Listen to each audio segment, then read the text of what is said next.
According to sales figures, everyone in the country's got a Little Britain DVD. It's like they're being issued by the government. But it's not the only comedy series available on Shiny Disc. Here's 3 I'd recommend which you might not be aware of. First, 15 Stories High, Sean Locke's surreal, understated council estate sitcom, which aired a few years back on BBC's 2 and 3, if you could find it. Oi! That plaster come off you? Yeah. Well, eat it! Criminally overlooked and extremely funny, this is well worth grabbing on DVD. Next up, US sitcom Arrested Development, which charts the woes of the frankly deserving of misery Bluth family. It's just been cancelled in the States, but it's still available on disc, at least until the powers that be snatch up every copy and catapult them into the sun. I'll mail that letter. Job had not mailed the letter, but in an act of defiance, dramatically hurled the letter into the sea. Sharp, quick, and often bloody silly. Oh, it's a peach! Finally, US sketch comedy Mr. Show, which hasn't even been shown over here and is only available on import. An unashamed tribute to Monty Python, it stars Bob Odenkirk and David Cross in a series of wacky, in a good way sketches, which vary in quality, but when they hit, they hit. Now, Ryan, my students, questions, queries, quiz! Mr. Dorn, I'm a dramatic director student here at the Institute. I heard you plan to go to France soon. My question is... Who dares question Ryan Dorn? If you want to see it, you'll have to order it Region 1 from America, because no one's bothered to broadcast it this side of the pond, the c***s. We've had game shows based on pretty much any subject you can think of. We've had game shows based on bingo. Look at the number on your middle line that you like best. Game shows based on roulette. And we've had game shows based on The Wicker Man. But never have we seen a game show based on the Copenhagen interpretation of quantum mechanics, until now. Obviously, I'm talking about Deal or No Deal, the astoundingly pointless afternoon quiz in which contestants agonise over what might or might not be inside a series of sealed red boxes. But there is a belief here that there's a large sum of money in box number 1. Just like Schrödinger's potentially dead cat, the contents of each box exist in a sort of theoretical superposition that fluctuates between pittance and fortune until the box is actually opened, at which point reality assigns it a value in the physical world, and the audience either goes, hooray! Or hooroo. In other words, basically, it's just a guessing game. Not that you'd ever guess that, given the way that host Noel Edmonds carries on. We're going to keep the 100,000 and the 50,000 until the very end. All right, Sam? So if you just stick with that strategy for us... There is no strategy here. Okay, maybe a bit, deciding when to quit. But the only one with a clear game plan here is Noel himself. He's like a man in a drama workshop who's been asked to improvise the part of a fevered id, flipping a series of coins. We don't want heads. This next one mustn't be heads. I don't want to see heads. Mustn't see heads. Mustn't see heads. Please, open box 9. 50 pages. Yes! It's tails! Thank God! Thank God! Thank God! Okay. Next coin. Don't want to see heads. Don't want to see heads. Don't want to see heads. Oh, no! Oh, God! I'm going to kill myself! I'm going to kill myself and I'm going to kill you! Even though the game really only exists inside Noel's head, he continually ratchets up the tension throughout, and he pretty much gets away with it. Yes, I do like this situation. Watch her face really closely. Risk management. I think we've got to brace ourselves here. Hello. That's yes, Noel talking to the banker who's not really there. Anyway, even though it doesn't actually exist, Deal or No Deal has been exported around the world, most recently to the USA. The American version is a bit more gung-ho than ours. We get a bearded DJ opening suitcases in a pokey Bristol studio, and they get this. We get this. They get this. We get this.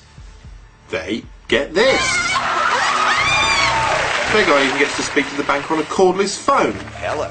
Not like the vintage bake-like bullshit that Noel has to use. Hello, is that the 1930s? Yes, could you stop the Second World War happening, please? That was a setback. That was a serious setback. At the end of the day, Deal or No Deal has a lot in common with 24. They both feature continuous suspenseful music, phone conversations with shadowy individuals, and they're both great big illusions.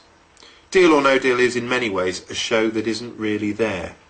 When you watch it, you're simply staring into a void. The deep, dark, unforgiving void.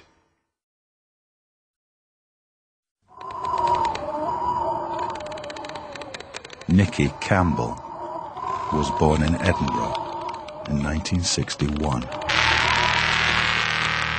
After studying history at Aberdeen University, Campbell gained his first position in the media as a jingle writer for Scotland's North Sound Radio. Eventually rising to present the breakfast show, he moved to London and joined Capital Radio. It was 1986, the year of the Challenger disaster and the Chernobyl meltdown. Yet despite this carnage, Campbell's career went from strength to strength.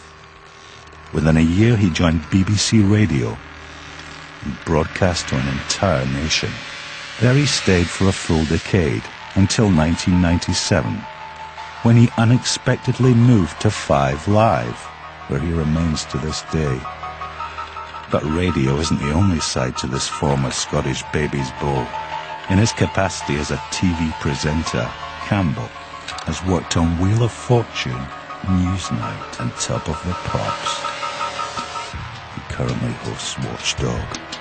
Campbell is also a keen runner, and in the year 2000 ran the London Marathon in aid of a landmine charity. His time, 3 hours and 20 minutes. So what next for the Scottish broadcaster? Only one person truly knows. Campbell himself. Now here's Dr. Ben Goldacre looking at some bad science. The problem with science on television is there isn't actually any science on television. They've got all these things which they claim are science documentaries, but they're too scared to put any actual science in them. In the case of Horizon, they're horror stories about how we're all going to die. Meanwhile, on Channel 4, they're running some kind of freak show. The baby with 2 heads, the twin that gave birth to itself. I honestly wonder why they don't just go back to the 18th century and start charging people tuppence to poke at the freaks through the bars of their cage. Meanwhile, they've got these people with sort of correspondence course PhDs from non-accredited colleges in America. I mean, when was the last time that you heard somebody talking about chlorophyll or photosynthesis on national television? You wouldn't get it in a science show, but with Gillian McKeith saying you should eat lots of dark green leaves because that will really oxygenate your blood, you get it at 8 o'clock prime time television. Chlorophyll in chloroplasts only makes oxygen if it's in sunlight. There's no sunlight in your gut. The only way that spinach is going to make oxygen in your bowel is if you stick a torchlight up your arse. And even then, you don't have gills in your bowel. I mean, it's just preposterous fantasy. And she struts about in a white coat, in a laboratory, next to racks of electronic equipment, as if she knows what she's talking about. The thing about alternative medicine, the evidence, as it was called, is that the tone throughout is, I'm a scientist.